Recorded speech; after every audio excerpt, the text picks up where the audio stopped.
Alright, so I acquired a PlayStation 2 that apparently was not working. The reason it wasn't working was because the controller slot broke in some way. I'm not really sure how. As you can see on the right side, it has the rectangular pieces in there like it's supposed to. Those are all fine and normal. On this side, they broke off. Those are just the metal prongs that would be normally covered by those things on the right. You can see I have something strange in there at the moment. I'll explain that in a second. Anyways, fortunately enough, with the PlayStation 2, I got the controller that was being used with it. As you can see now, the pieces that are over here on this side have actually broke off and gotten lodged inside the controller. So, upon seeing that, I sat there for a while and tried to just, lodge it in there and see if it would work without it. It didn't really work.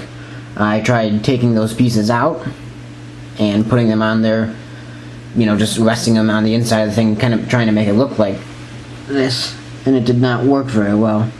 So I ended up sticking them back in there and trying to rubber band it and whatnot and, keep it at a certain angle to get it to work, and it just wasn't working. And I set this down so I don't have a whole bunch of motion everywhere. So what I ended up doing is getting an old Super Nintendo controller that I had. Because, I don't know, I just happened to think about it. And I looked at the plug.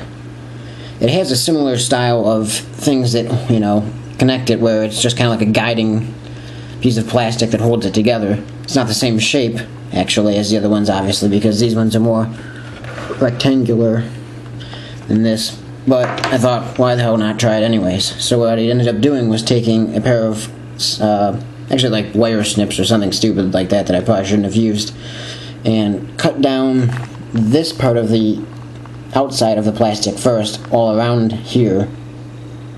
And then once I was able to get into these things from the bottom, I pretty much just snipped them off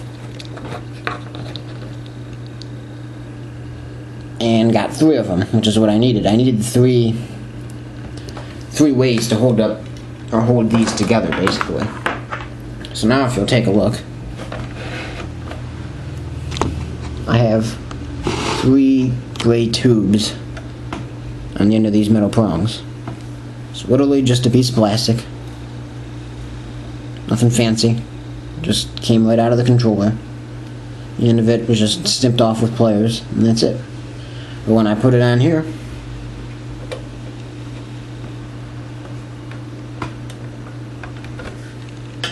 and then take the controller, which has the other pieces stuck inside it, and plug it in, it will actually read the controller.